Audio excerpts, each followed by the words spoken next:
What happens when you squeeze a Smurf? You pop a Smurf.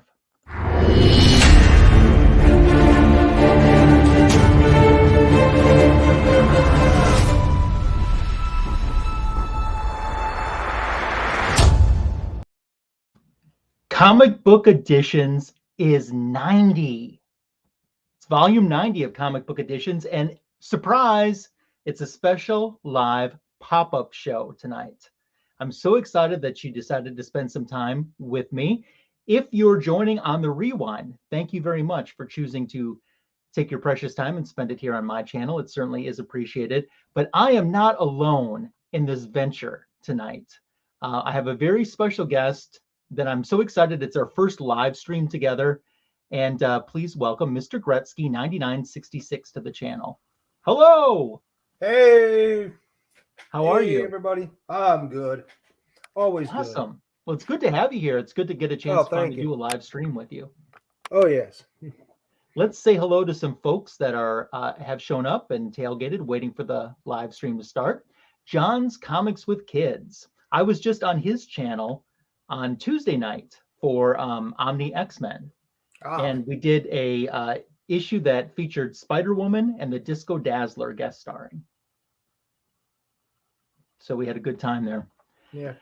Warlord is here. And earlier tonight, James Warlord just showed off the final books that he's going to be putting together in his mystery boxes that will be going on sale not this upcoming Saturday, but next Saturday. Just keep a check on his Instagram page for the full announcement for that.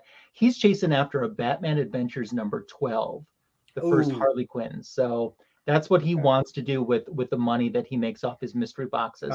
He's worried. He's worried that he's not going to sell any. He's going to sell out like instantly.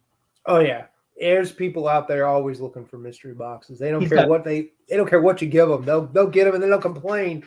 Oh, you didn't give me this and that. It's like, who cares? You bought it. Yep. They got you. He's got 30 boxes. He's not going to have a problem selling. No, he's not like one of those idiots selling 100 boxes or something. 30 is not bad.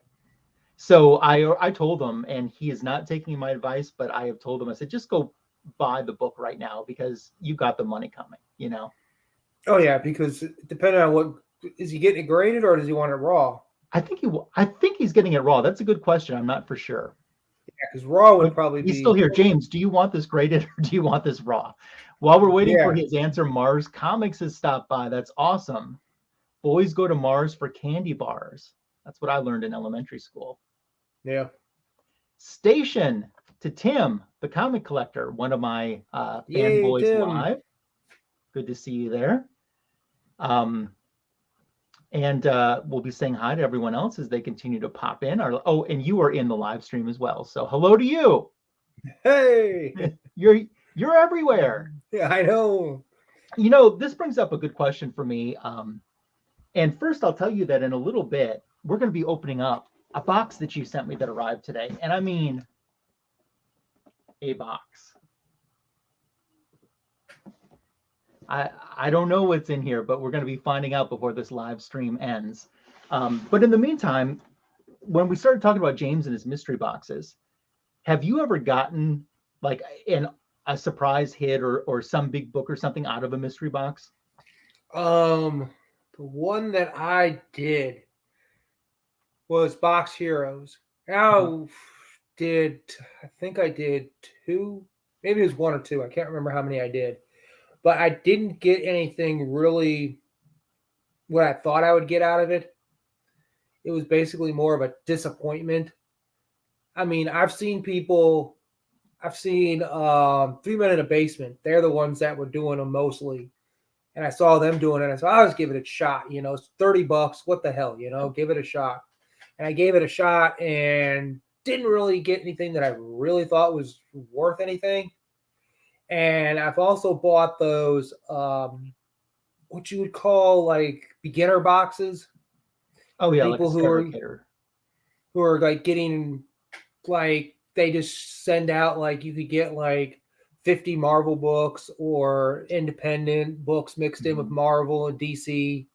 you can get a mixture of books where it's just one of these companies that basically just throws a bunch of books together for $40 or something. Yep. With shipping and all that, and you can get a Groupon. I got a Groupon thing for them, and I bought a bunch of those when I first got back into comics, and I was like, I'll try these, see what these things are like, and really didn't really hit on most of them. I mean, it got me most of my stuff that I got a few things that I needed, like Action Comics wise and some Fantastic Fours, but other than that, really nothing. Most of the other stuff I think I've sold off or got rid of because it really wasn't like anything I really wanted. But it gave you a few books here and there. But I would say I've never hit like a grand prize. I know people who have in the community that have hit grand prizes. And I think sometimes I know like that Spider Booth box, I know those people who spent time doing those wasted their money on those because they were all going for the prize, the grand prize. They weren't looking for the hit. And that was their fault. Their fault was, let's spend $100. Let's spend all this money, buy these boxes, and then go out there and buy for the grand prize. And they didn't hit it. And then what they would do is they would keep trying. And then eventually they hit the grand prize. Some of them did. But they hit the grand prize because their YouTube channel was bigger. They had a big YouTube channel. They knew who you were. They saw you opening up the boxes and they said, oh, this guy's an influencer, so he's going to influence my box because he's buying a bunch of these. We'll hit him with the freebie for this month. Yeah. And it's Great just man's here. All the way great. Across pond. What's up? It's good to see you. It's got to be early morning for him. Definitely, for sure. So imagine having to wake up to this face, that poor guy. So. Yeah. And James gave us an update too. He's hoping to get his Batman Adventures 12 raw, but if it's graded, he's still going to be happy. Yeah, because I know it dropped. I think they said it dropped in price a little bit. Well, James will like that because I know it went way. I know how long ago was it that I saw this? A1 Comics does a auction on their Instagram channel. And they're out of California, and they do on theirs. I don't know if they still do the Wednesday, Friday thing. I think that's what they used to be doing, 2 days a week auctions. But they had one for sale maybe 6 months ago. That was like a 9.6, I think. And I think they were selling it for $600. Oh, wow. At that time. But I know it's gone. It skyrocketed at some point, and then it went down at some point, so it's like back down, but it's not like where it was like over $1,000. Yeah, and that. But I know it's gone back down a little bit because I think the popularity of wanting the book has weared off. I guess you'd say. I don't need a copy of it because if I had it, I would show it to you. But I don't know what I did with it. But I have the dollar comic reprint version. I don't know. James has that version. I think I had the dollar reprint version of that. I think I sold it to Bonafide in the collection that I sold him. But I did have the cover swipe of that book for Archie Comics. Oh, that's cool. It had on either side, I believe, I can't remember right offhand. I think it had Betty and Veronica. And I think in the middle was it Josie from Josie and the Pussycats was in the middle of one of them. And then the other one, I believe, was Sabrina. I think was in the middle. Cool. Was in the middle where Batgirl was supposed to be, or where Harley Quinn was supposed to be. So, yeah, so I had that one. So I have it somewhere around here. That's cool. So I know that you are interested and have collected throughout the years so many different titles and stuff. What are you currently focusing on with your collection? Probably now is finishing out my Action Comics is the main goal, is to try to finish out the Action Comics part of the collection because it's like something I've been collecting for a long time. Yeah. And brag on it. You've told me in private chats. Yeah. I mean, what your run is like, and it's very impressive. Yeah, for what I probably should have been doing, I probably could have had most of those books by now. but because spending time doing basically buying titles that are books that were like cheap back then in 13, 14, 15, buying X-Men books that were like, X-Men books, not big keys or anything, or early books, but buying a lot of like the late 100s and 200s and all that, and buying all those and thinking, oh, I'm going to try to complete this, I'm going to complete this run of X-Men that I had going. And then I'm like, a lot of that stuff, I ended up getting like a lot of those extra X-Men books from those boxes, buying those boxes or those mystery bags that had like 10 comics in it for $5, $4.99, 10 books, or 4 books for $5 or whatever. So it was like buying those things, and then they've gone up now. I think they're like $6.99, I think now, for 10 comics at Ollie's. And when they do get them in, but those things like that, buying a bunch of those, and then going through them and then having like a bunch of X-Men books and I could put a run together, and then start buying them, these runs real cheap, because there was a guy on eBay that was this was before eBay went and changed all their fees and started charging you tax and everything. You could get stuff real cheap, and that's how I got most of my Action Comics. I found a guy on there that was selling 75 issues for like $50 or something. Wow. And ended up buying those up and getting most of my run in the later half of the issues done. And then my bookstore in town was selling books for pretty darn cheap in that, but mostly try to complete the Action Comics and then work on a few Archie titles here and there, because there's so many Archie titles that I could be working on.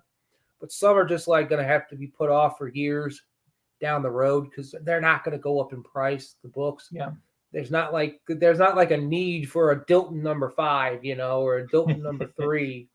Yeah. Ooh, Dilton, the scientist guy. Okay, I don't think you really need that hot dog. Who needs a hot dog? 10-issue mini run of hot dog, the dog, Jughead's dog, Yep. I mean, those kind of titles, I can put those off, but the main titles, I can go in and finish out the books that I'm looking for, and then some of the bigger boy issues that I'm trying to find, which I do have a couple of big boy issues in there in the Archie run. I do have Josie's first appearance. Oh, nice. I do have Alexandria's first appearance.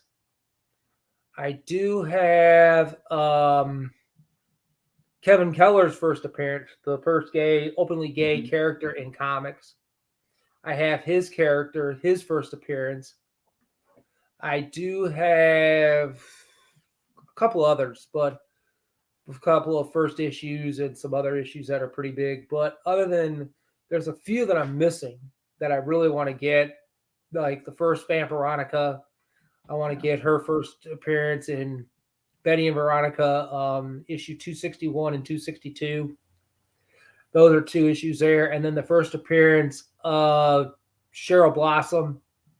I think it's Archie Girls. I just looked at the issue.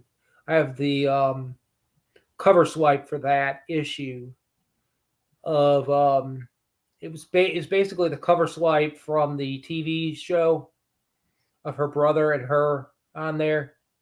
But it's Archie's Girls, Betty and Veronica 320, I believe the issue number is. I can't remember. It's 320 something. But that's the issue I need for that. And then there's a couple others, but then there's like a few that I know I'm not going to get because they've gone up in way, way out of my price range. Sure. Which I'm jealous that Bub has a copy of the Betty and Me number 16, the beat off cover. Yeah. Everybody calls it the beat off cover. And he got that at a garage. Bub has to have that cover. I mean, that almost is like synonymous. I know, it's like for Bub to have that. And he found it at a garage sale. So, you get lucky sometimes. You find stuff at garage sales, but I don't really find that much at a garage sale anymore.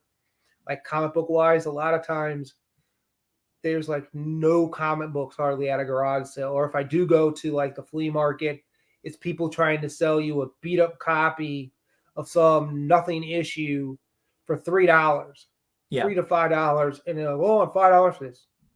The thing is beat to crap, and you're selling it to me for $3 for $5. No, I'll take it for 50 cents. Yeah. But I can basically take it and page through it, and it's probably going to fall apart.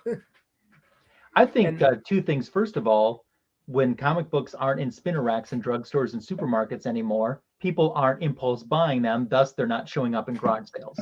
No, and and I find it with video games too. You don't see a whole lot of that, or if you see it there, somebody's trying to sell you a video game for $20. They're like, "Oh, I want to sell you this PS3 game for $20." No, I'm not paying $20 for that because that's retail. Yep. You go on eBay and you see it sell. They don't look at they don't go and hit like the sold value. So to filter it by sold, see what the prices are, and then average it out. They look at it as, "Oh, this guy's selling it for $20. I think it must be worth $20. Yeah. No, it's only worth $5, but somebody's selling it for $20 because they know some dummy's probably going to end up paying it at some point. Or they're running a retail store on eBay and they don't care, I was showing someone once, kind of to make the same point that you made, a sealed vinyl album from like the early 80s or something. And someone wanted $800 for this sealed vinyl album. And I said, now look at this. Here's somebody else selling the exact same album, still sealed as well. And they're selling it for $1. Yeah. Just because someone is asking $800 doesn't mean it's worth $800. Oh yeah, I've seen people on there, and then the funny thing was, what was I looking at? It was a big boy comic book, which got me thinking. I was like, wow, this is a great book, and I was showing it to, I think I ended up showing it to DS Comics. I think I ended up showing him the ad. I think he was in a live thing, and I think I sent it to him or sent him in a chat or something. I think I ended up sending him the thing about the thing, and the book was something he was looking for, but the guy wanted, like, I forget how much it was going for, but it was like, I think the first appearance of, it was a DC book, but it was the first appearance, no, it wasn't DC, but it was something like that. I think it was one of the DC companies early in the day. It was the first Spectre. Oh, wow. Can't remember, but it was like All American Comics, some first appearance in there, like number 4 or something. I forget, but it was one of the early first appearances of one of the characters that he was looking for. And I ended up sending it to him and said, but I said, look at the guy's shipping. And that was what got me. The guy wanted like $100 and something thousand for the book, but he wanted $105,000 for the book, but he was only charging $495 shipping. So I'm like, are you insuring this book to make sure that this book doesn't get destroyed? Or how are you shipping this? Media mail? I don't know. If I was spending that amount of money on an item, I would think that the shipping would be included. I know. That's what I would think. I was wondering if that was what he was doing or he was just covering his fees. I don't know.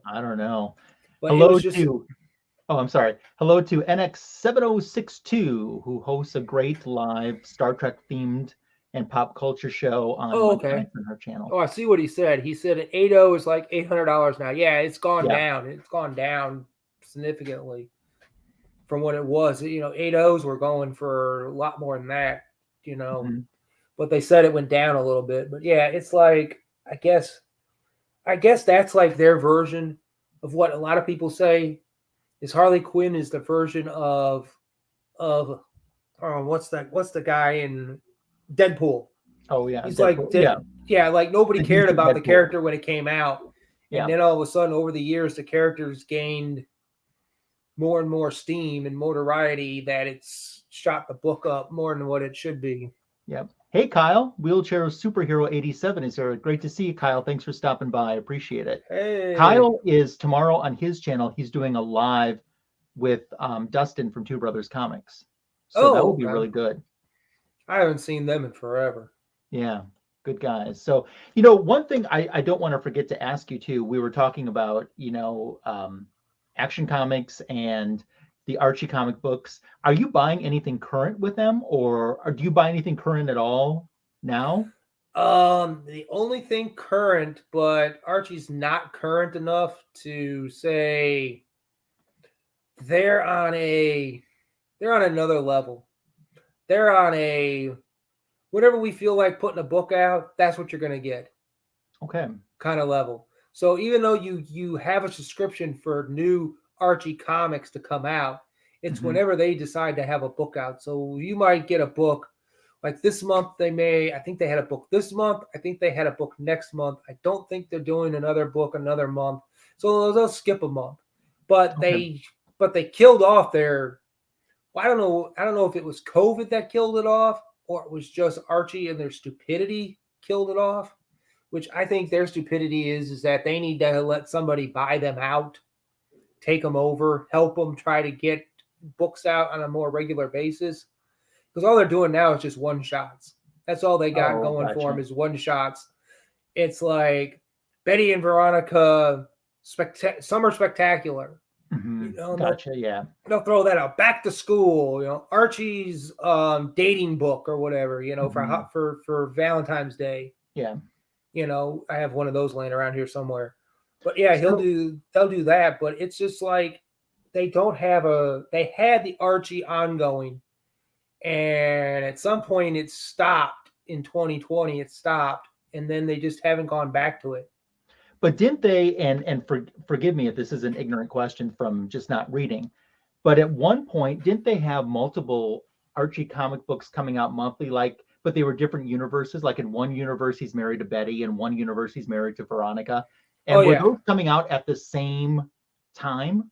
Oh, yeah. They did those. They did a series of those where they had him married to each one.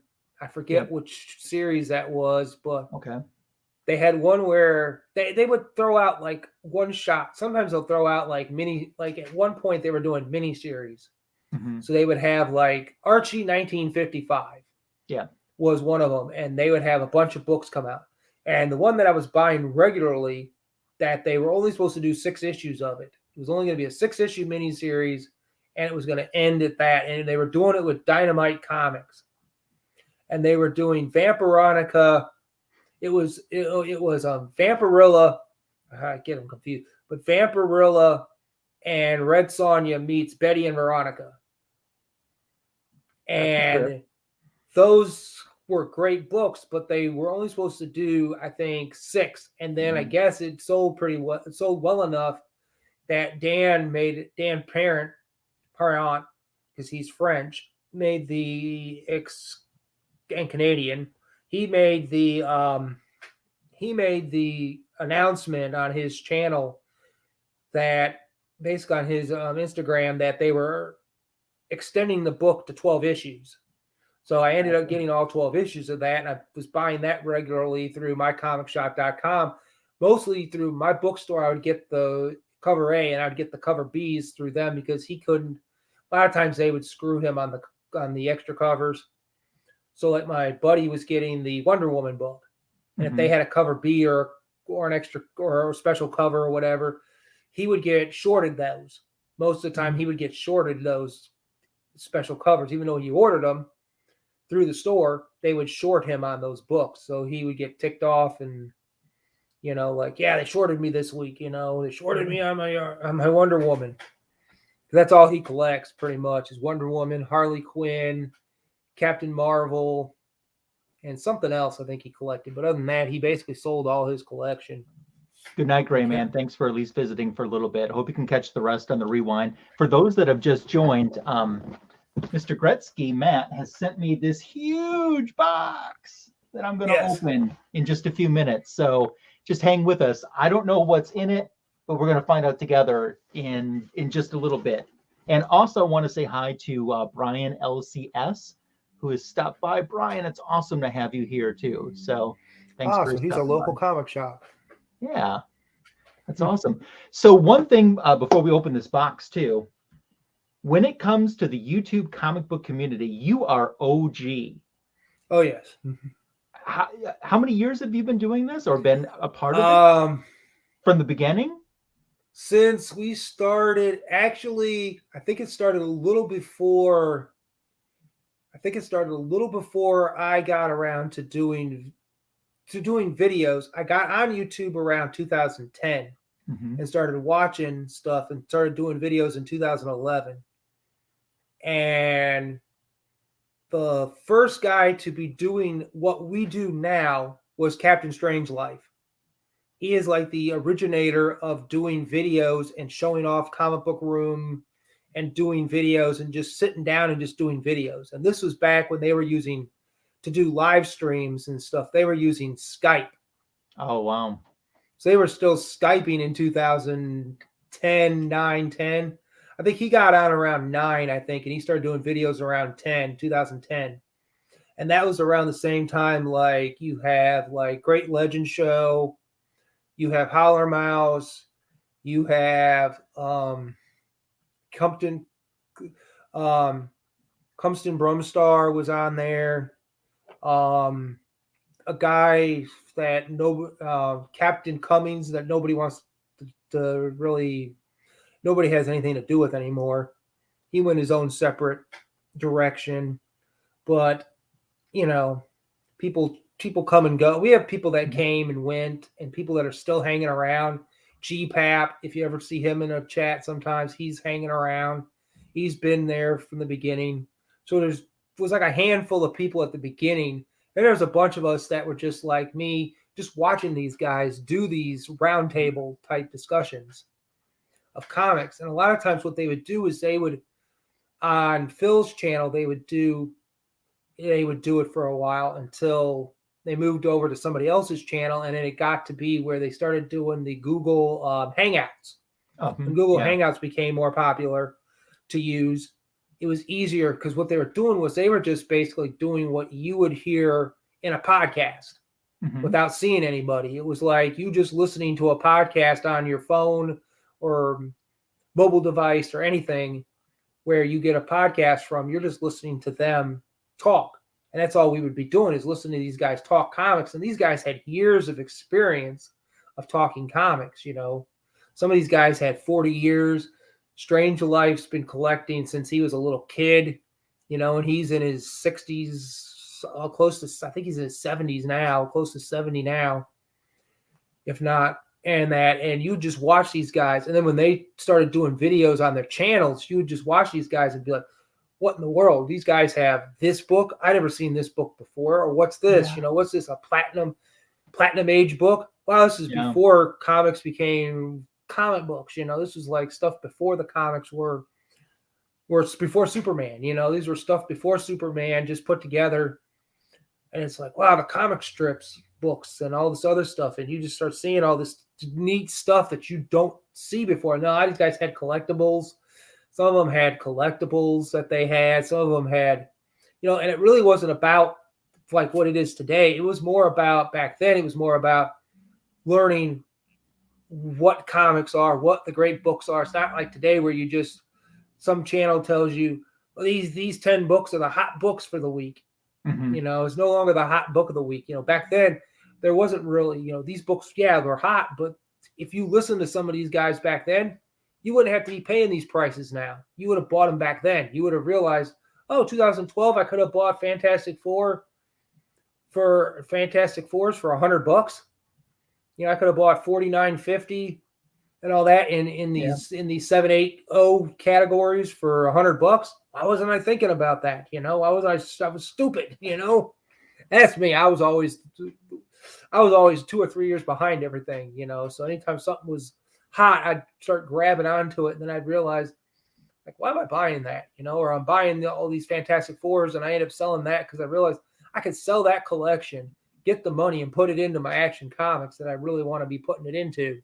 Sure, but of course back then $100 was a lot different than $100 is now. Oh yeah, and that's like everybody says. If you listen to some of the people, I know some of the guys were talking back in the 80s. You could have bought a Batman #1 for like $100 back in 1980. But that Like was a lot nobody, of money back then. yeah, $100 was a lot yeah, of for money. those people, you know. But then, Yeah. you know, then people started making money back in the 80s, because of, you know, the way things go. But then you look at the fluctuation is, I remember a channel, I don't remember who it was, but I was watching some guy and he was talking about um, it was about inflation of comic books. If the comic book inflation has, from the time way back when comic books first started till now, it was a couple years ago, but he said, I think it was maybe like in 2020 he did it, but he said that the inflation rate for comic books have gone way more than inflation in general.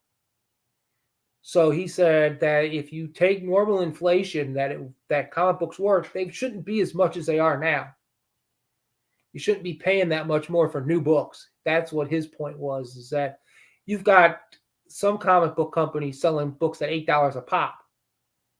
Who's going to buy an $8 book? Unless you're getting something special with it, something special for it. You know, you're getting more book than normal. Then I understand that. Or like some will charge, I forget what it is, like Scout Comics, I think charges like $5, I think, per book. Yeah. And there's some other companies that charge, like Bad Ideas. I think they charge $8 for one of their books or something. I don't James know, but says, oh, sorry. James yeah. says the coolest comic thing that he's ever seen was a book bound of comics. I think that is what Colin Bunn does with his comics, from what I understand. If I remember correctly, he was on the Comic Core channel one time. They interviewed him, and he has it on YouTube channel. Something, I forget what it's called, Missouri something or other. And that, but he talked about, that's what he does. He binds his books together like that. Takes the comics and puts them into a book form like that. Yeah. Or whatever. I mean, it's to each their own. Everybody does what they want to do. I mean, Yeah. everybody I think collects actually differently. DC has the times that they've shown some of their offices, I believe that that's what they've done with theirs they made their own collected editions of the Yeah. original comic books. So bound. So it's Oh yeah. interesting. So Yeah, and you also find, I mean, and a lot of people have told me that they've been around for years, and then stories. That's what also got me, was the stories that these people have with these comic books. It's like yeah.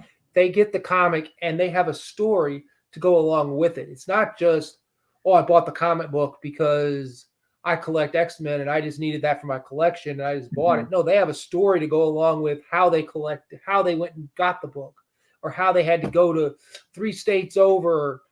And while they were at some con 3 states over, they ended up coming across this book at a little mom and pop shop somewhere out in the middle of nowhere. And they just happened to stop in, and the guys had these comics sitting there, and he asked them how much. And they said, $2. And then they're like, okay. So he ends up buying the issue that he needed, you know, that's the kind of stuff that the Yeah. comic book community had back then. You know, they had the stories to go along with it.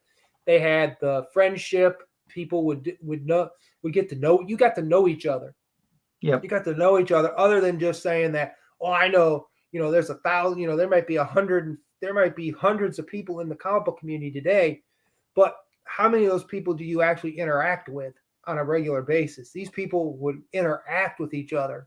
They would get together and do shows together. One guy did a bat chat. He would just talk Batman. That's all he did. He was a big Batman collector, and he collected Batman up in Canada. And the funny thing was, he's up near Toronto, and they have a shop called the Warehouse of Love. Okay. And it is the best comic book shop ever. The guy basically sells stuff on the cheap, and he just does it for the love of it. He doesn't care. They're decent books. They're not like, you know, you walk in and you'll find a crappy book in there. You'll find a decent book in there. And it's a huge warehouse. I've seen the guy one time did a video of like just some random aisles of this place. Just a warehouse with just random tables and long boxes sitting in there and people going through them. And it's just like, that's the kind of stuff that we miss today. You don't see a lot of that today. A lot of it's more, I bought this online off of some guy on eBay and I bought all my books that way. Or I went down to my local shop and just grabbed whatever the books were, whatever the hot books were, you know, for the week, you know, and all that. You know, the back issue buying. That's what I miss about walking into a shop and seeing back issue bins, because a lot of shops don't have a lot of that. Yeah, a lot of few shops I go into, they have a few, but it's the same crap every week. It's the same crap that sits there weekly on a weekly basis, or they're a shop that's more or less geared towards the copper age on up. Sure. So it's copper into the modern age, because there's one shop that was like that. You'd walk in and you could only buy stuff from 87 till today, and that was it. At the time, it was like, I think they shut down a couple years ago. They merged with another shop, but that was what that guy did. He only had stuff from that time period that he was connecting with. And it's like, if I'm not collecting that stuff, if you're going in there looking for a Silver Age book, you might see a few Silver Age books, but that was on consignment. That was somebody who consigned it with them to sell them. So it's like, do I really want to buy? You know, if I'm not collecting Batman through the modern age, if I'm not collecting modern Batman, I'm not really interested in what you got in the shop. You know, if I'm not picking up new books or modern books, I really didn't need anything. So a lot of times I would buy a few things here and there, but not a whole lot. But I'd get what I needed for the Action Comics. I would get that because I could find a lot of that stuff. Yeah, very cool. All day long, but you know how it goes. Since you've been in the community so long, you probably saw. I want to say hi to Sheena, who's here. HKY420. Sheena, what's up? Thanks for stopping by. Appreciate that. Great to see you here.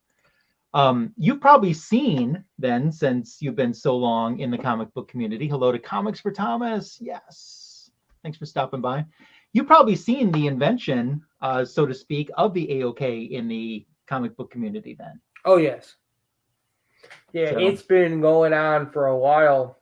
I don't know how long they've been doing, but a lot of times back in those days, you would get to more or less how they did the AOKs back then. It was like they got to know the people. So they would get to know people to go along and say, here's what I know. I got to know this guy, became friends with him, talking to him. Sometimes they would call each other on the phone. They would exchange numbers. They would meet at cons. They would meet people. And they would just exchange books, or they would send something. Or they had one where they had a book that he talks about it in one of his videos. I think his 10th anniversary video, How Our Mouse does, of a comic book that they sent around to different people. And they got cool. And they sent it around to different community members. And some of them made it around the world. So it made it around to England and different places there. And they would send it back to them. And when they got it back, I think he still has it, I think it ended up coming back to him. But people would do different things, like they would add a little sketch to it or something. It was cool, a blank cover, and they would send it around, and it was just something that made its rounds to different people in the community. So 10 or 15 people got involved in it, and they would do different things. And then they would send artwork to people. They would, because some of these guys are really good drawers and stuff, and artists, that they would just send stuff to each other. So they would send artwork to each other. They would send, this guy would be like, oh, you're looking for this book? Oh, I've got it. I'll send it to you, you know? And it's just like one of those things where they would just get stuff, and then, or people would just be like, hey, you're so-and-so, you know? They would meet them at cons, and they would just see you, and they would know who you are just by your YouTube channel. Yeah. And that's what, and then like AOK started coming around. We had a few people who were like the AOK king, that all they did was send out AOKs to people. Mm-hmm. That was their whole thing, was basically sending you an AOK, you know, until it got to the point where, I guess it got to the point where it was overkill for some of these people, because some people got jealous is what it was. It wasn't like, oh, I know you, you're a great person. I like your channel, I want to send you something. It was more like, it got to the point where some of the people got to the point where they didn't like the fact that, why is he getting something all the time? Why don't I get something? I'm friends with you, you know? And it was like, the guy may not connect with you, or he may connect better with you than this guy, or he likes everybody. Well, it's about timing too. I mean, you might find something that this person needs.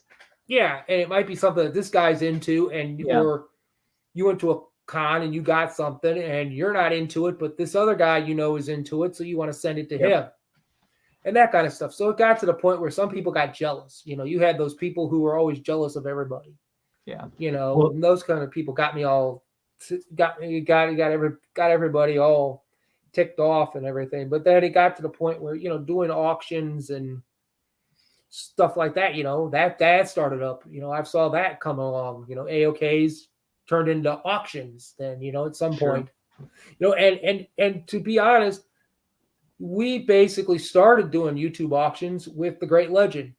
He started doing auctions back in the day until he just decided he got tired of doing auctions because some of the people were just using the auction as a way to dump their crap that they were getting from their mystery boxes.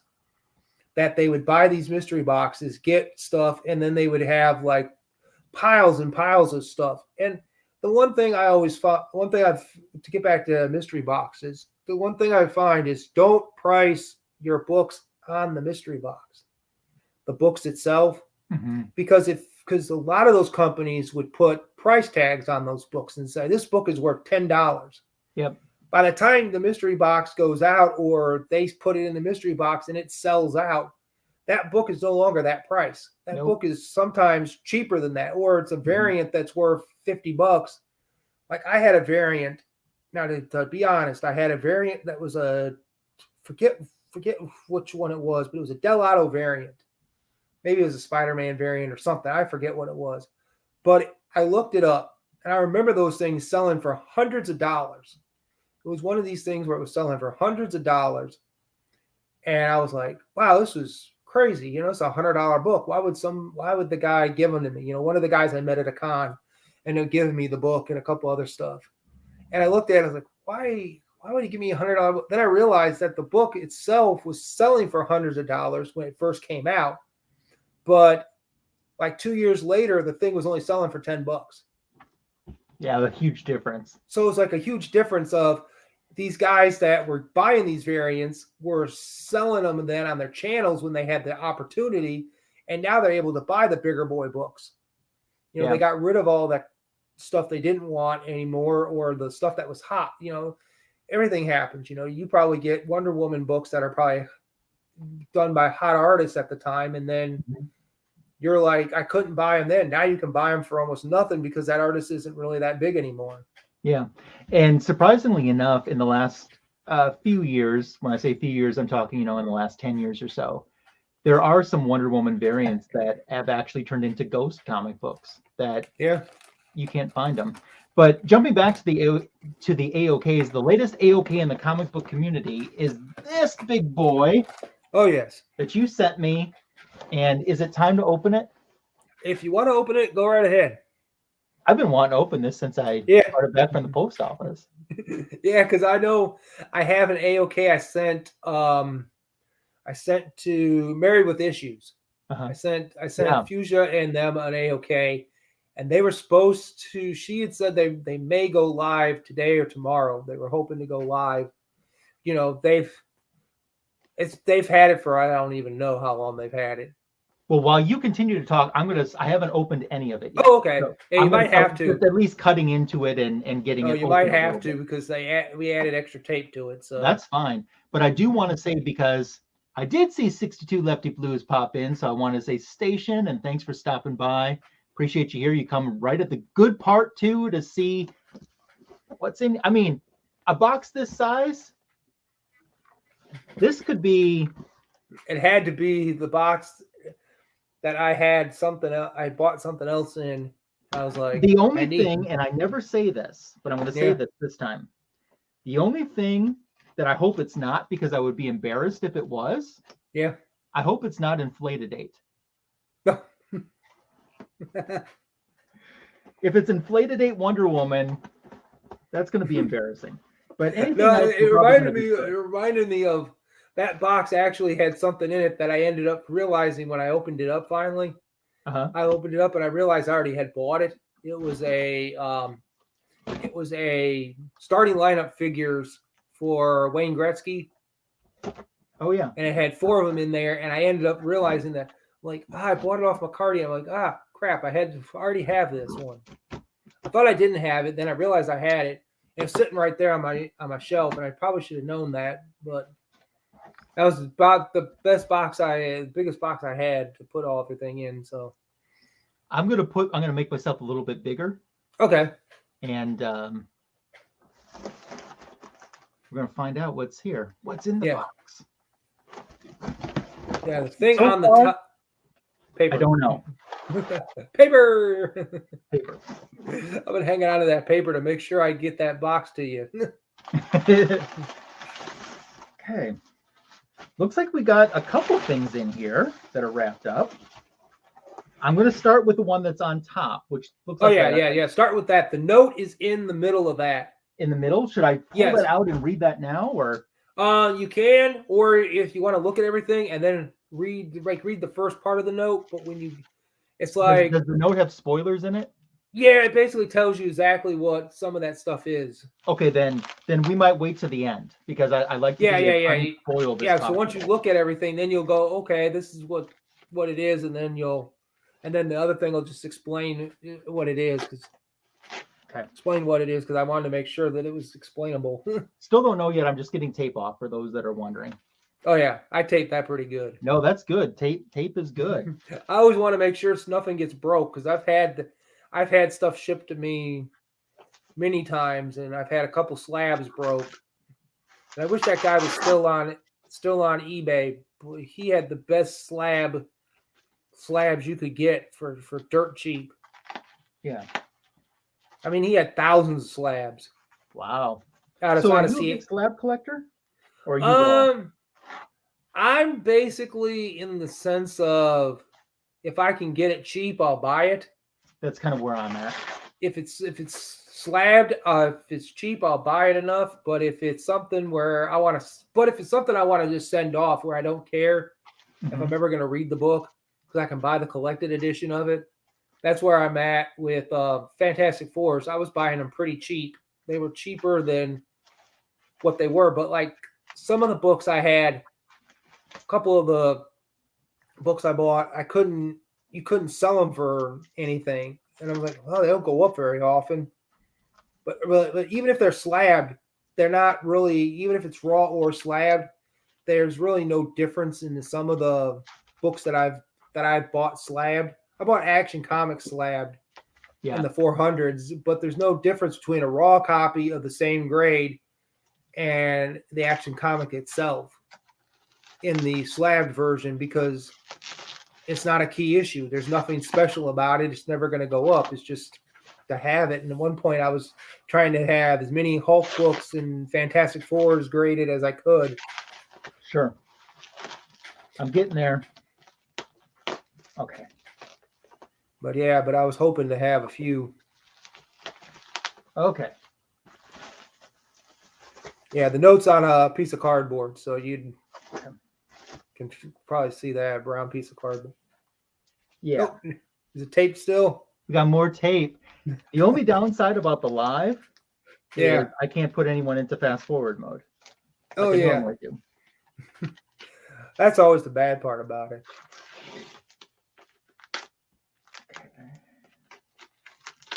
Oh, wait a minute. Somebody's here. Fast, Lasso. Fast. It's Hialeah. Hey. I'm getting there. Thanks for stopping by, my friend. Good to see you. Hope you're doing well.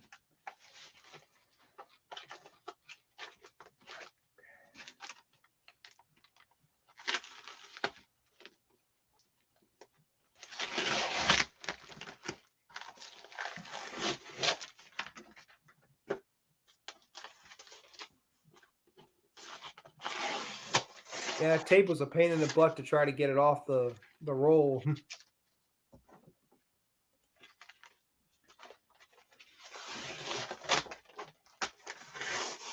Okay. Now, is there a front or back to this? I don't remember. Okay. To be honest, so whichever way you want to do it. Okay.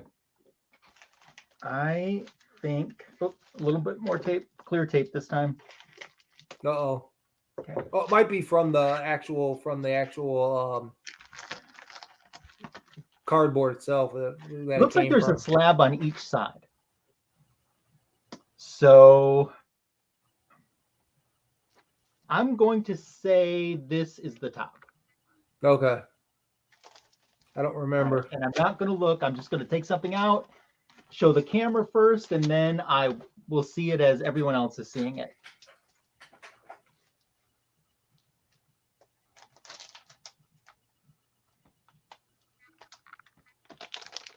What?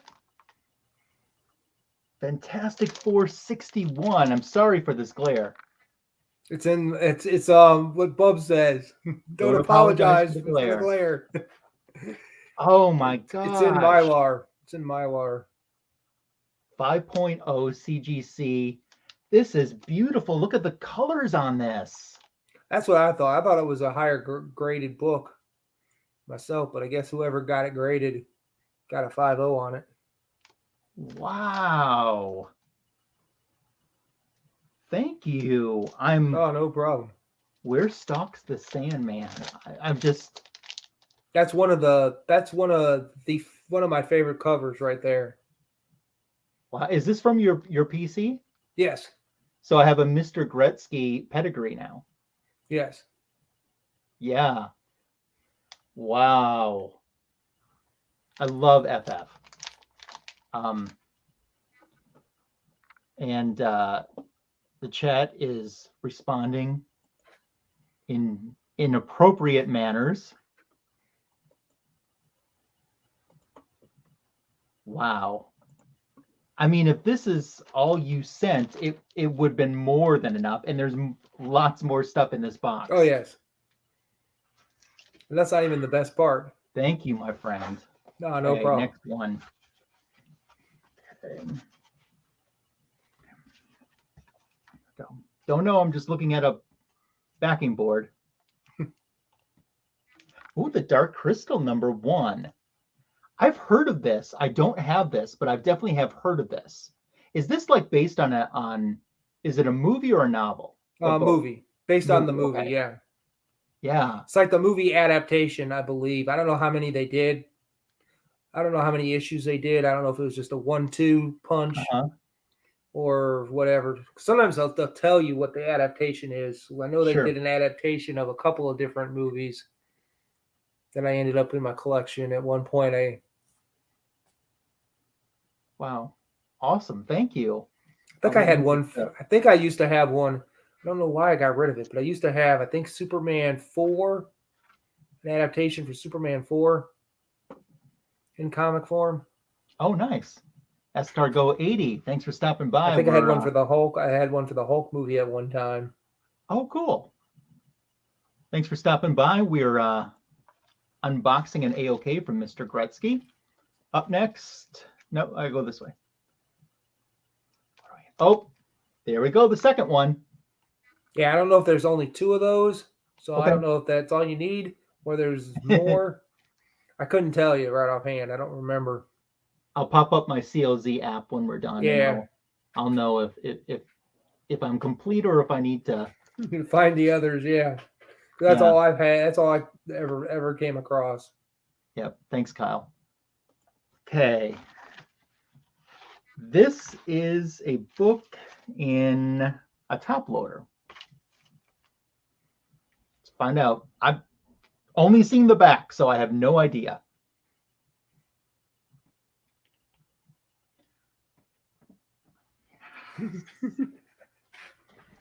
So here we have a cover swipe for Sensation Comics #1. Now, am I remembering correct? Is this a Stadium Comics exclusive? Yes. This is sweet. I don't have this. I don't have any of the other titles that kind of have done swipes or whatever. Oh, I love that. I especially love this too because one thing that I love about the AOKs is not only do I have these great things to enjoy, but I have the association with the person too. And this is branding wise is perfect for you and me. I mean, this is you and me melting together into one book. So that's awesome. Thank you. Oh, I love that. This was on my to get list eventually. Yeah. but you beat me to it. So, Oh yes. I wanted to make sure they still had some available. So, how long ago did this come out? been a while. Has it? Yeah, because that was from Archie 1941, which I could look that up real quick. I can look it up real quick. I think it was Archie 1941 was the book. It was basically Archie during World War II. Mm-hmm. I think Archie ended up either going missing at the end of the story or died in the story. I can't remember. Wow. Let me see here. I'm going way past. And for those that might have forgotten, Sensation Comics #1 was Wonder Woman's second appearance, but it was her first cover appearance. And the bad part about Wonder Woman was, like, when she was working for the Justice League, she was like the secretary. Yeah, the Justice Society, she was their secretary. Yeah, I was like, why? She's probably more powerful than most of those people there. And exactly. She's the secretary. It was 2018. Oh, yeah, it has been a while. Awesome. Yes, Thank you so much. No problem. I think there is one more. There's one more slab on this side. Okay, I got it upside down so I don't see it. Just dropping the cardboard.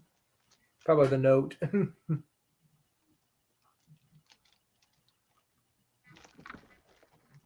Fantastic Four 645. Looks like it's one of the exclusive covers, and it's signed by Michael Golden. That's awesome. That's awesome. I'm looking for a signature though. Did he sign it? Yeah, it's down. If I'm not mistaken, it's down near. I think it's in the blue. If I'm not mistaken, it's okay. I can't remember where the signature is, but you can see it somewhere in there. Okay. I just got to stare at it a little bit. I know. I can't remember where it is. But it's a sweet cover though. Oh yeah, it's the last issue of Fantastic Four before they rebooted in 3 years later. Yeah, didn't they take like a year off or something like that? 3 years. 3 years? Yeah, wow. They haven't had a book since 2015, and they came back in 2018 with Dan Dum Swat. I can't stand the man, but yeah, he came back with the book. He brought the book back. Oh, I see the signature now. It's just it's tiny. It's in gold, right up there. Yeah. That's where it was. There it is. Yeah. I had a hard time trying to find it when I bought it. I was trying to find it that way. Wow, thank you. Oh, no problem. There's still something else in this box. Before we get to it, I will catch up a little bit on the chat here and what they've been saying. 62 Lefty Blues saying there's only 2 issues of the Dark Crystal run, so I'm complete now. Thank you. Oh, that's good. Kyle Allmeans put a link to your channel in the chat. That's absolutely fine. Appreciate you so much. Justin, No Good Comics, who I did Omni X-Men with, along with John's Comics with Kids this week. His stop by. That's awesome. And he's enjoying this AOK as well that you've been so gracious to send my way. So, let's see. There's still more. So the X-Men, the Fantastic Four, is that your earliest one? No. My earliest one is, let me see, this is, and I don't think Justin saw this. This is issue 61. My oldest is like 40, no, my oldest is, like 42, I think. Yeah. I have 42 and 43. I used to have issue 19. Did slabbed. You? Yeah. I had that. I got that. That was the first. That was like the first Rumatut. Okay, I think this is just paper, right? On the bottom? Yeah. I believe so. So if you got whatever's in there out, that's all that is just paper. I'll open up some tape while you're talking. Yeah, that was the paper on the bottom, so it wouldn't. Okay. I just want to make sure that I wouldn't slide around, so I wouldn't have it slide around. Yeah, I didn't want. Yeah. I don't trust the post office. No. You gotta proof it up to make sure it's all good. Yeah, that's what I always tell people. I'm like, I don't trust the post office, so I'm going to make it that way. Yeah. So I'm not like those It's eBay amazing sellers. how some of these people, like on eBay, the sellers send comic books, and I'm like, you have to proof this for the post office. Well, I had a guy that sent me a print, and this was a big time collector, or big time guy who does drawings for a living, and he has a website, and he sent the thing, and the print. Luckily, the print was not really damaged or anything, but it was of the Master of the Universe Orko. I don't know if I ever showed you that one, but that was the one I had. It was just goofy the way he sent it in just a regular envelope, and they had crushed the envelope a little bit, but luckily the print itself hasn't been damaged over the years.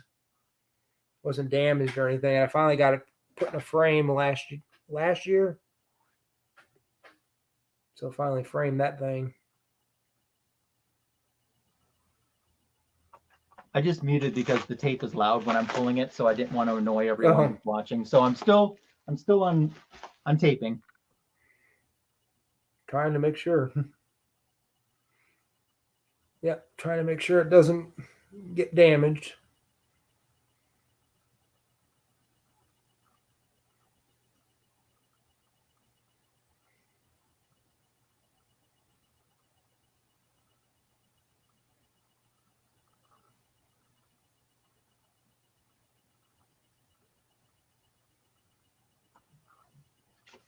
Oh, highly encouraging. Faster. Run, Forrest, run.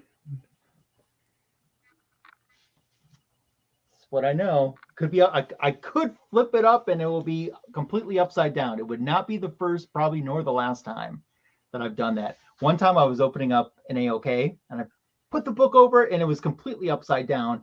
Although that was not necessarily my fault because it was the flap was on the other side or on the bottom instead of on the top. Oh, okay. That's how I got screwed up. Somebody's fooling with you. Yeah. Okay, here we go.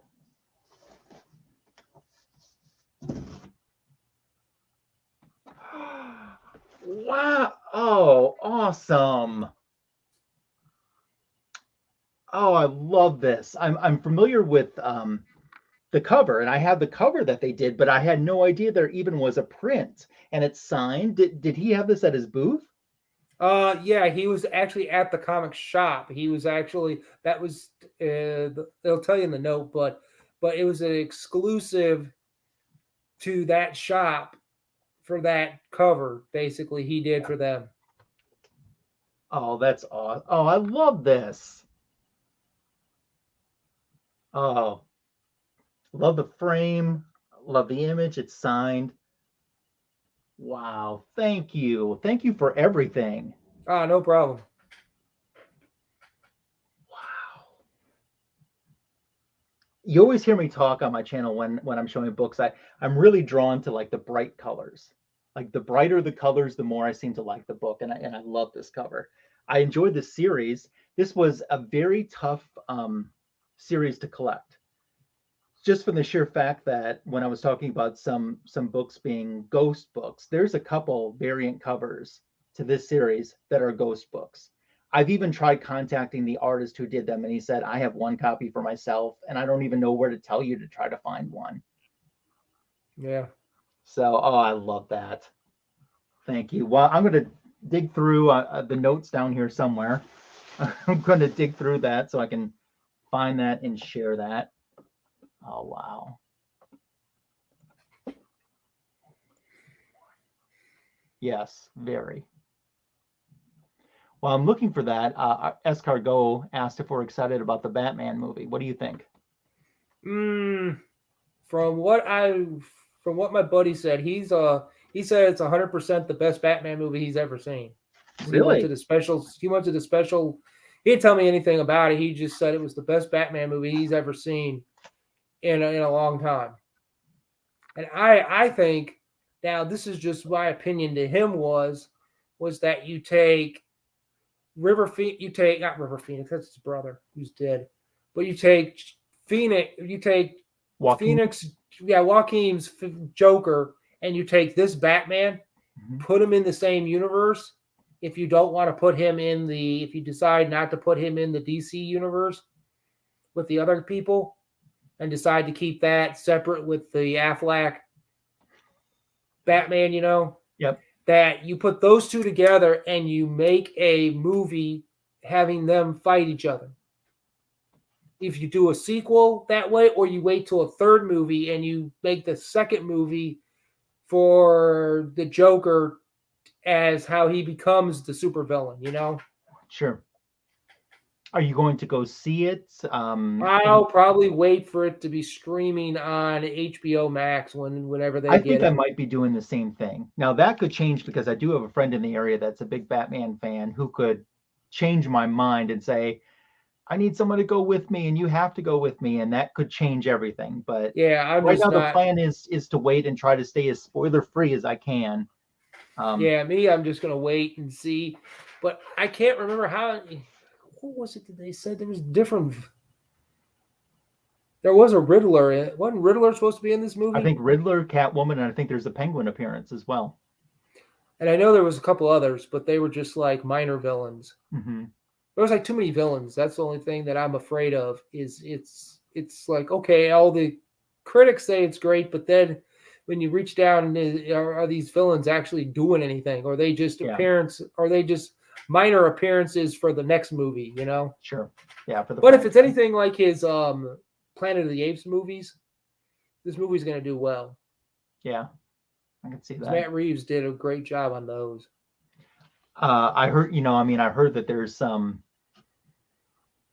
there was tension between Matt Reeves and Robert Pattinson, and they didn't work well together. And I don't know if that's true. I mean, bottom line is, if this thing makes money, which I'm sure it's going to, there's going to be another movie. It doesn't matter. Do not let that happen. Yeah, because they're not going to let him go away. They'll either change the director or they'll go in another. They'll either say, we'll change the director for you, or we'll keep our star happy and this is how it's going to happen. But I really think that DC blew it when they let James Gunn go back to Marvel. Mm-hmm. That they should have kept him and made him the Feige of their universe and just rebooted their whole universe and had him just fix it. Yeah. And kept Wonder Woman like they did. Because the problem was Wonder Woman 84 just had a lot of issues, in my opinion, that basically got her not to be able to do Star Wars. Mm-hmm. If she didn't do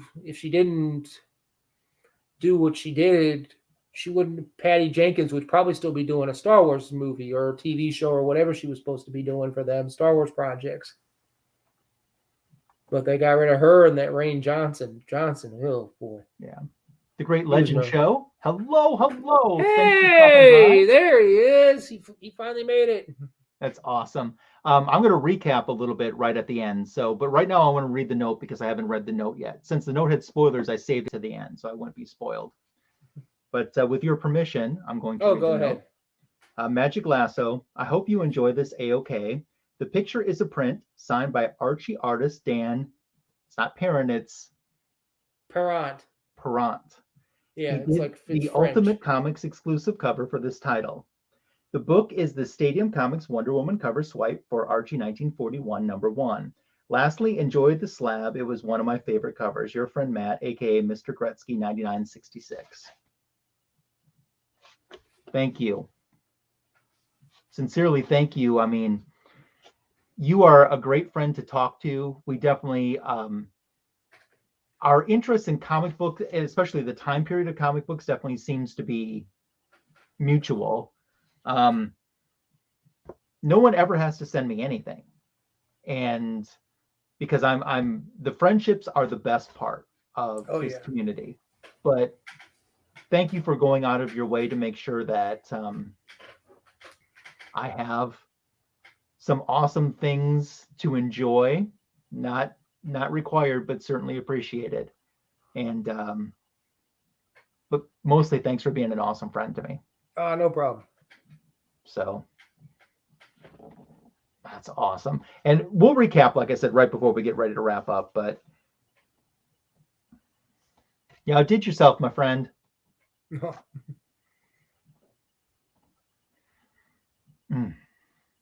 Okay. So I know we were talking about Action Comics before, and if you don't mind, tell people what your run consists of, what you've accomplished so far, because I think that's amazing. Yeah, it consists of. Let me go grab a couple things. Okay. Real quick. I'll show you a couple things. Let me see here. Grab. Awesome. That slab. Grab that. That's it.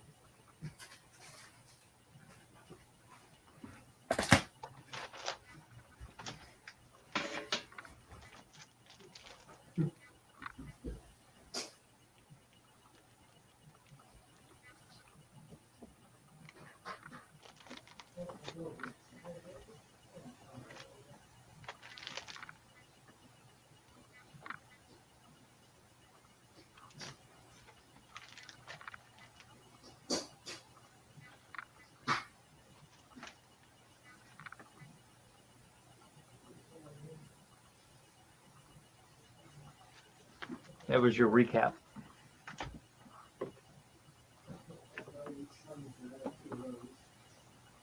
For sure. Beautiful cover. Colors just popping on that thing.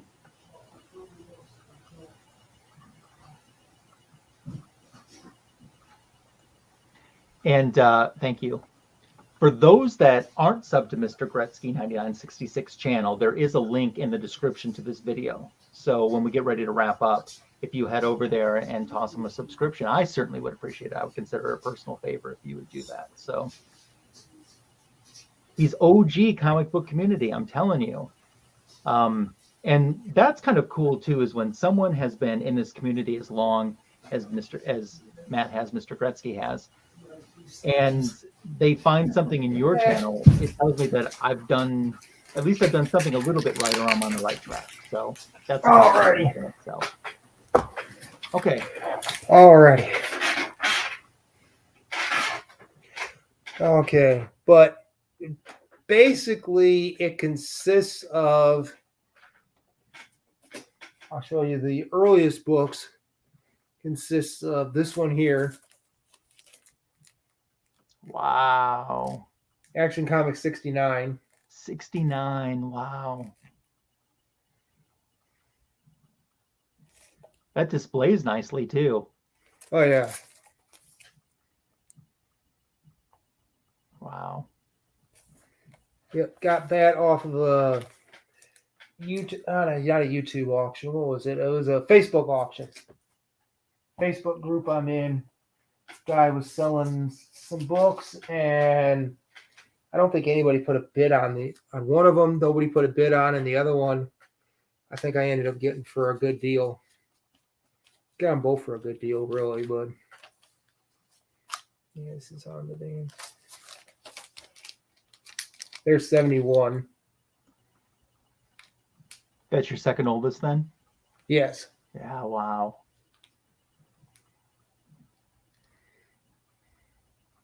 What year is that? Oh, you actually put the price on there. What I paid. I should tell you how much I paid. I paid 120 for this. I think that's a pretty darn good deal. And I believe that was in 18, I believe. I think 18, I think. So, yeah, this one was already slabbed when I got it. But, yeah, it is December 4th. Was it December? It says DC. Oh, okay. It was April of 1944. 1944. And then the other one I ended up getting graded because I forget how much I paid for this one, but this one was the raw one. The 69 was raw. So, and that was February of 44. And the only thing they had said about the book was the 2 center wraps were detached. I guess that was it. But it was a prankster appearance. So his villain at that time was the prankster, the guy that I guess the guy in the middle. Little green guy in the middle there. I think that's the prankster. And then this one had, this is actually from the Mountain Rainer collection. I guess it was some kind of pedigree. Which I guess they didn't give pedigrees back then. And something about 6 pieces of tape interior cover and a piece of tape on the outer cover of 71. So, but this is basically before you had your actual Superman artist that everybody loves.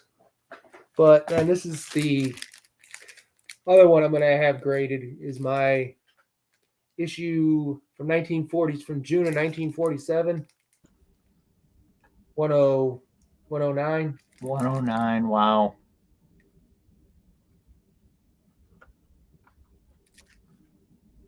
Hello to Tony Fett, who stopped by. Good to see you, Signature King. It's the Superman. It's the prankster again. You know, the prankster must be some. I must have a thing for the prankster. I don't know. Every time I see stuff like that, I end up getting them. You know. So was the prankster pre-Toyman? I would think so. Yeah, prankster was one of those characters. Like he had oddball characters. Like they were just like characters you don't see anymore. Mm-hmm. So it's like the prankster was somebody back in the 40s.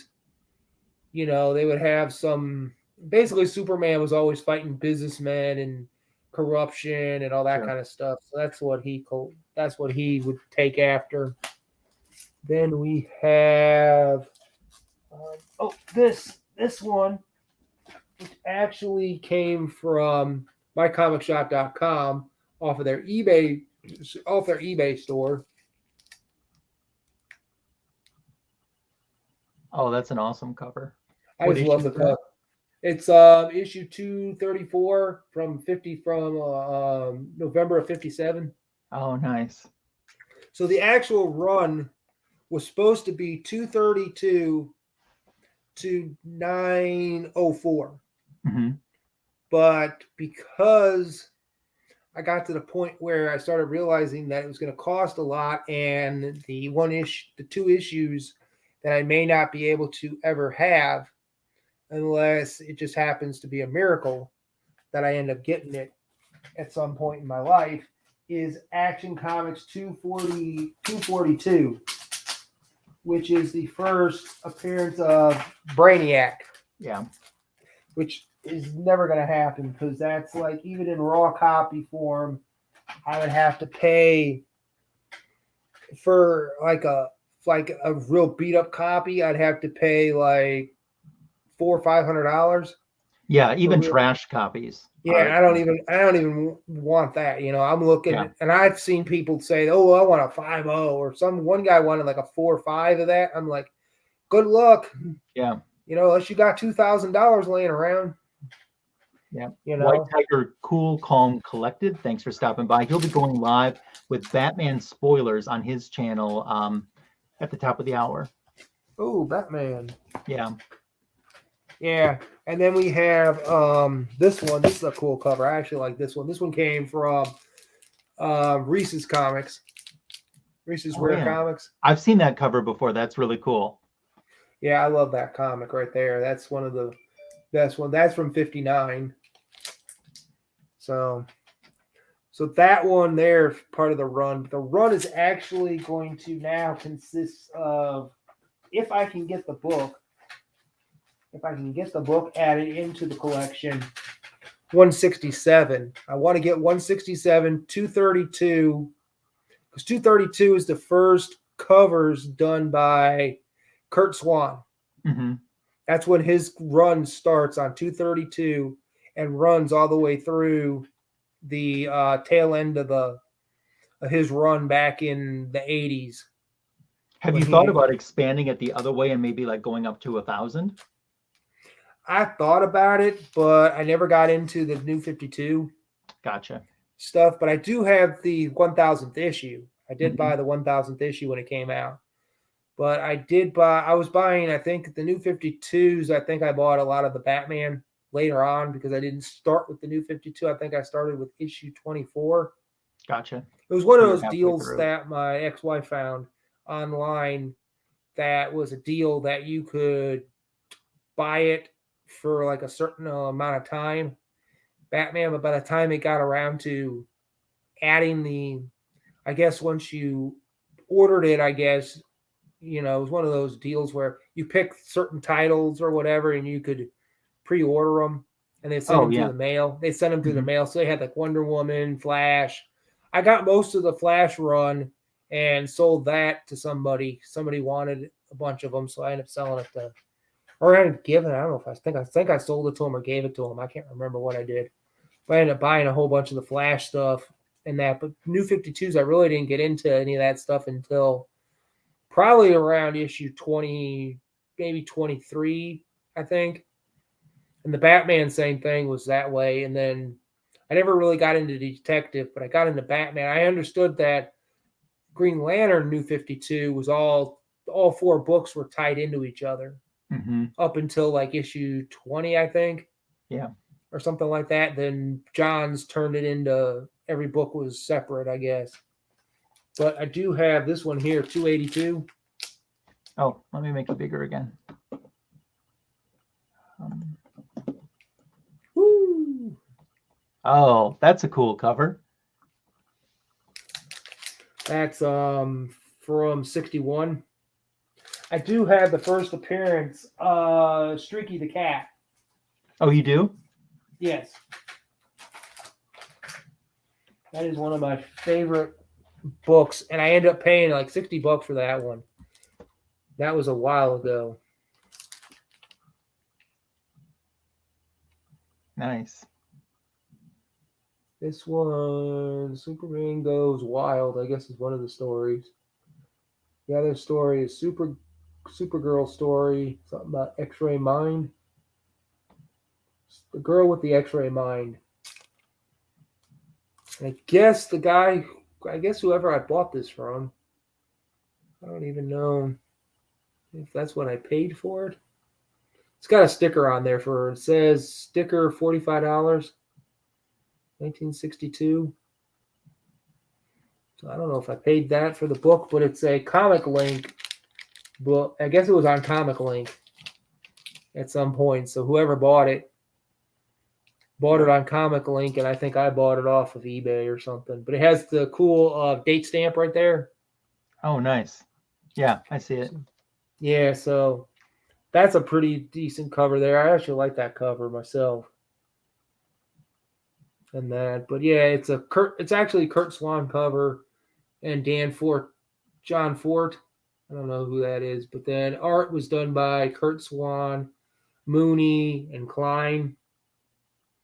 So I guess the different stories inside were done by different artists. Then we have one of the best covers. Oh yeah, nice. I love that cover right there. Yeah. The only thing I don't like about these slabs in general is that the CBCS slabs, you actually can read behind the thing what it is. Mm-hmm. They just give you the certification notes on the back of this thing. I guess the generic crap they put on the back of the slab or whatever. So you can't like look at the slab while you're showing it to somebody and reading off what's on the back of it, Yeah. But it has your Daisy rifle there and pistol. Yep. You're gonna shoot your eye out. I know. Well, this is a great cover. I actually like this one, and a couple other people like this cover too. It's one of their favorites. And that, but yeah, Kurt Swan did a great job on the cover. So that's like the Superman that I think of. When I think of Superman, I think of Kurt Swan and I think of Dan Jurgens. Yep. Although I think of Neil Adams too, because he certainly did some great Superman covers. Oh yeah, he did a lot of Superman. He didn't do any action comics. Yeah. Because you had Kurt Swan doing all the action comics pretty much. But this is from 67. This was a great one here. This is one of the old school, if you look at it, one of the old school slabs. I think it's one of the first generation slabs. Oh, that's CGC. cool.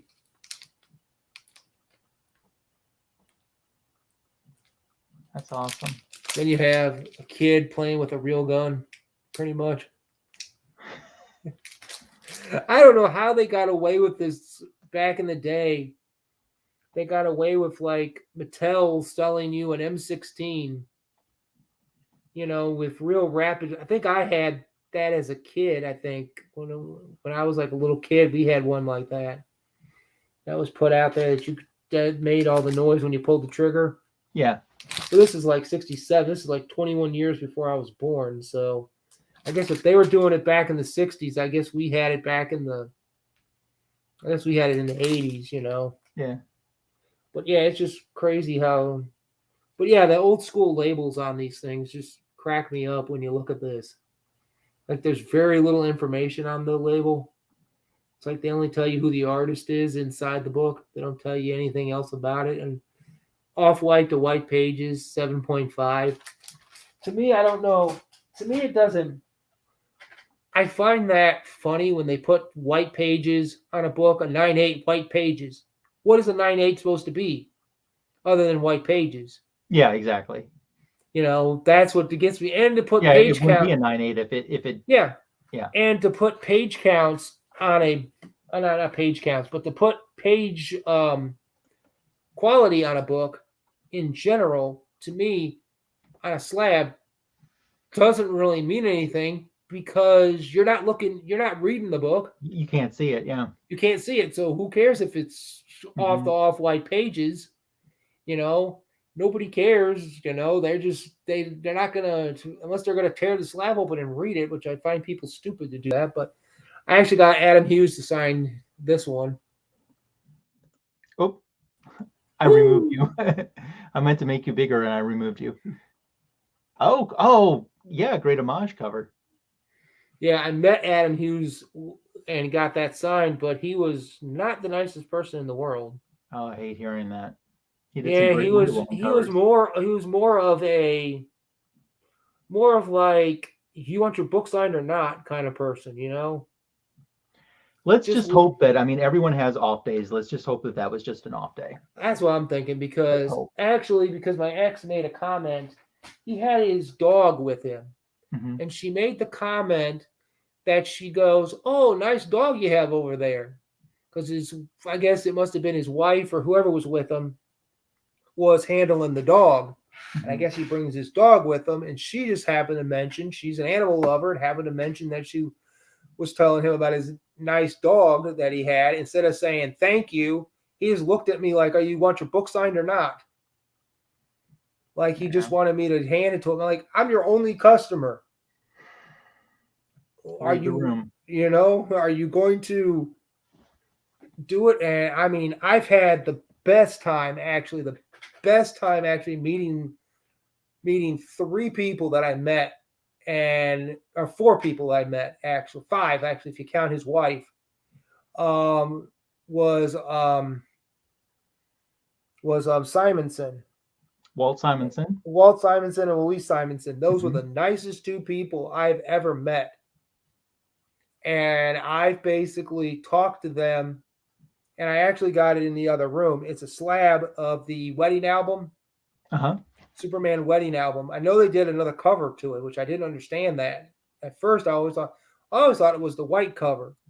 No, they did the one where I get the one I have 2 of those, and I wish I would have been able to get more of the art and find out like who the artists were on it and get more of them to sign it, but I didn't know at the time.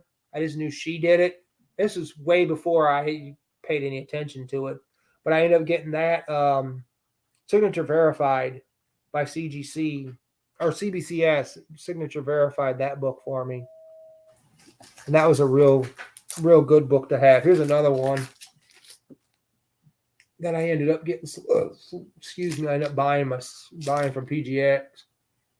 Nice. I mean, people poo-poo PGX, and I'm just like, heck, it's to my advantage to buy a 9.2. I mean, I don't care. I'm not buying it for the grade. I'm buying it for the book. Yeah. And if the book is cheap enough, I will buy it. I should have bought more off this one guy. He had Archie books slabbed, and he was just giving them away. It was like buy 2 for the price of 1, pretty much. Nice. So Hello like, to the Jackson Roy Kirk who stopped by. We're getting ready to wrap up here, but happy to see you. That's one of my more modern ones. Oh, that's great. That's the cover. That's the Chris Bruce variant. It's the Death of Zor-El. Then it's a Lex Luthor, Brainiac, Melito, Supergirl, Wonder Woman, and Steel appearance from 2009. It's a Chris Spruce cover, and Pete Woods did the artwork in it. In that. Cool. So yeah, I gotta put a new bag on it. But yeah, it's one of those things where it's just such a great cover to have, because a lot of the variants, I'm not really going after all the variants. Like people, you don't really have a complete collection if you don't have the variants. And like, I'd rather just have one issue of each book in the collection, just to say I have it, than to go after every variant. Because if there's 20 variants of one book, of one copy, mm-hmm. I'm not going to do it. When they did the Wonder Woman 750, it's the most variants she's ever had for one issue, and there were over 50. Huh. Well, and not limited to the United States. I mean, we're talking, there were some in Australia, there was one in Dubai. And not to mention probably the exclusive ones you can only buy on certain artists' channel, website or whatever. Mm-hmm. Exactly. So I never want to go through that again. Oh yeah, I know that if it would have been a Marvel book, you would have probably had over 100. Yeah, Marvel Marvel did that for just Black Cat #1, had 60 different variants, and I was like, why would you? And all it is it's basically the way they looked at it was, they said issue 1 sold a bunch of copies. No, issue 1 didn't. You made 60 different variants, and they're going to sell a bunch of variants. And they're probably still sitting out there somewhere in comic boxes and stores who can't sell them because they bought too many of them because they got held up with them. And I hate the way they do things to get like the 1 in 25s, because like somebody made a point to me one time. They said if they make 1 in 25 is not 1 in every 25. If they sell 1,000 of those 1 in 20, if they make 1,000 1 in 25s, there's 1,000 of those out there. So it doesn't make them rarer than, say, the regular book. It's just there's 1,000 copies of that out there. If they only limited it and said, we're only limiting this book to 1,000 1 in 25s, then the companies would say, okay, that's what we're going to get, But they don't tell Adrian people. Panda Awesome 316. Good job on your whatnot last night. Thanks for stopping by. As I said, we're just getting ready to wrap up too, so I hope you get a chance to catch the rewind, and I'll do one more quick, real fast recap. I'll just show you that one real quick. That was the one that I just unboxed. I've had it for a long time. Oh, nice. I had it sitting around, and I just didn't realize it. But yeah, I'm going to get this one graded. It has a little chip in the top, and I don't care. What issue is it? It is which issue is it? 16. 16. Wow, that's cool. Yeah, I'm trying to collect a bunch of them that have the Universal Monsters on them. There's a bunch of ones with like different monsters on there. There's ones with like a witch on there. The one I want to get is the one with the Catwoman on it. Mm-hmm.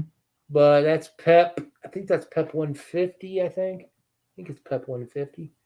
Can't remember right offhand, but it's Pep something. But yeah, which I don't understand, Archie. Archie has not brought back Pep Comics at all.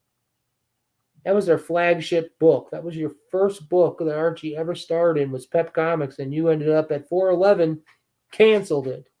Wow. They just What year did it decided get canceled? 80s, 90s probably. Okay. So it's been a 90 while. something. Yeah, it's been a while. They haven't brought it back, and I'm like, you people don't understand. Let me just look up Pep Comics here because it's the Pep comic one. But yeah, I'll see. It'll probably tell me here when it was actually deleted. But yeah, it was issue 155. 155 is considered a key issue on my CLZ app. They finally put on there the little key at the bottom. Yep. Then the new version. The old version didn't have that, but the new version I upgraded or did an upgrade on. They have that now. But yeah, it ended at 411 and 87.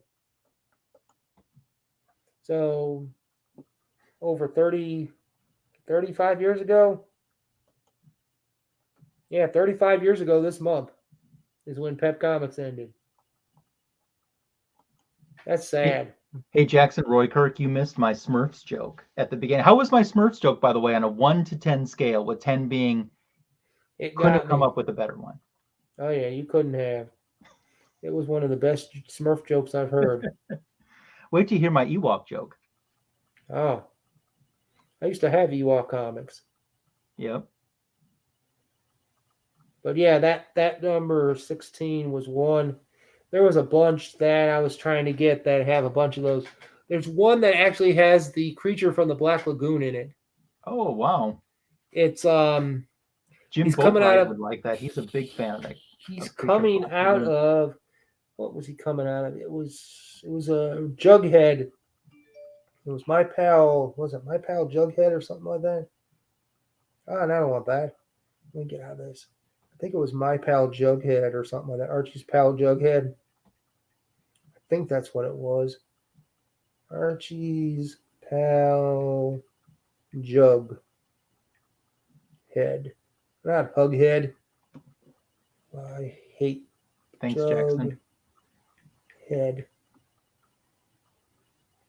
I think that might be it. Yeah, I think it was like issue 70 something.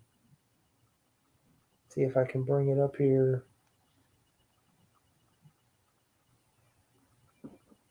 Where did it go? It's actually issue 79. Oh, that's cool. Yeah, he's actually coming out of a pool. Yeah. And that, but yeah. They've done some stuff like that. Some of those are expensive, but that's the one Jughead that I'm actually looking for. Trying to find it. And then there's another one they did. Basically, they cover swiped their own book. Mm-hmm. Is what they did. They cover swiped the book. This was one that was in the 50s or something, and then they was in the Golden Age, and then they did one in the Silver Age. They cover swiped it. I think it was in Pep Comics. I think they swiped it in their other book. I guess it was one where they had Jughead was faking that it was raining outside for Archie. I think he was with I forget if he was with Veronica or Betty. I don't know why he always wanted Veronica when he could have Betty any day of the week. Because you always want what you can't have. I know. It was like Betty is the reason that it was like when Archie came out, it was Betty, Jughead, Archie, I think a couple other characters. I don't even know if the other characters were in there when they first came out. And then a few months later, they came out with like Veronica was brought in and they added other characters. But I always find that stupid. Like you can have what you want, but then you don't want what you don't have. Like Betty's like throwing herself at you, you know? Mm-hmm. She's like, you can date her anytime you want, but you want the rich girl that you can't have. It's sort of like Charlie Brown wanting the redhead, knowing good and well that the redhead doesn't want him until the new Peanuts movie, when that came out in 15? I think it was the new Peanuts movie when he finally got the redheaded girl to go out with him. Ended up going out with him, and he could have had Peppermint Patty, or he could have had Marcy all day long, but he ended up. I With thought the whole... Marcy wanted peppermint patty. I know, that's what I always thought too. I think that's what it was. I think they were, or Peppermint Patty was the one. I don't know, but they I kept don't thinking know. it sounded like. But it's like you could have had any of the other characters, any one of those two characters, at some point. But then you end up having the character but you end up having something you don't want. And I'm like, Archie, you could have what you want, but you can't just go out there and always want the person who basically uses you. She uses him. Mm-hmm. And then she always gets mad that he's so cheap. And then one issue was funny because it was something about, it was like she was out there fixing his car, Betty was, or something, was out fixing his car. And, Yep. It's like she did things for him that most normal people don't do, And it's like, it reminds me of, what was that movie with Better Off Dead? I think that was what the movie was. The one where John Cusack was in the skiing club or something, and had to fight the other guy. And come to find out, he wanted this other girl. He liked the other girl, but he could have had the foreign exchange student. And then in the end, he realizes that he'd rather have her. She's out there helping him fix his car and everything. She knows more about fixing the car than this other girl who ends up with I guess is more or less his rival, I guess, on the ski team and all that. So it's like the same premise. You could have what you want, but you can't have everything, Yeah. Well, I am thankful to have you as my friend. I'm thankful. Oh yeah, same here. For the great conversations that we have, and it's been fun doing this live stream. I could sit and talk with you all day. So we'll definitely have a part 2, and just hang out sometime and chat it up. And I love listening to your stories. I want to thank everyone in the chat again who's hung around. I promised to recap, so I'm going to go big for a moment and recap everything. That was an AOK from Mr. Gretzky, my friend Matt. We had the Dark Crystal issue number 1, which is awesome. Then we have the Dark Crystal issue number 2. So we have the complete set to go with that. Looking forward to checking that out. And it's a good movie too. Yeah. I haven't seen it in forever.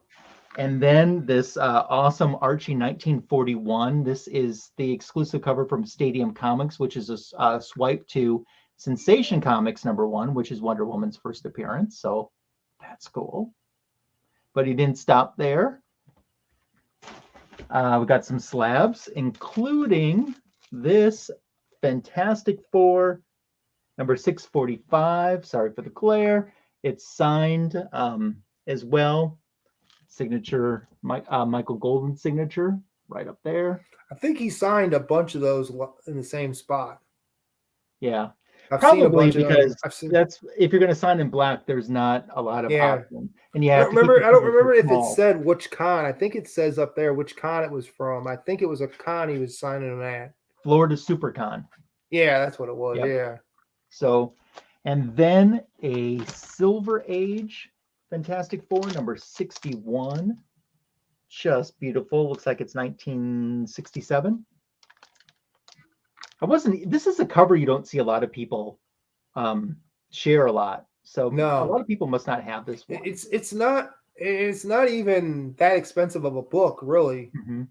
It's still affordable. So if anybody out there looking for Fantastic Fours and you realize, I don't have 61, you can still get it affordable. It's still affordable. Even in a 5.0, it's still affordable. Yeah, I think I said 67 before. You're right, it's 61. So yeah, it's still affordable for whatever reason. I was talking with Geek Aficionado about it, and he said, yeah, it's one of those covers you would think would be up there with some of the other more prominent FF books, just for the cover alone,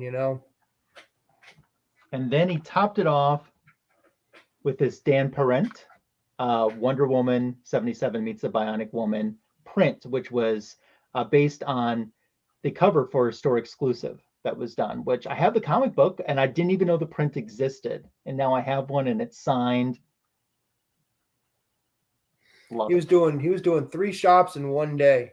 Oh, wow. He was on the move then. Yeah, he was there for Well, I guess that was the first shop he was at. And then he went to their other shop in Cary, and then he went to their shop he was in Raleigh, Cary, and Durham.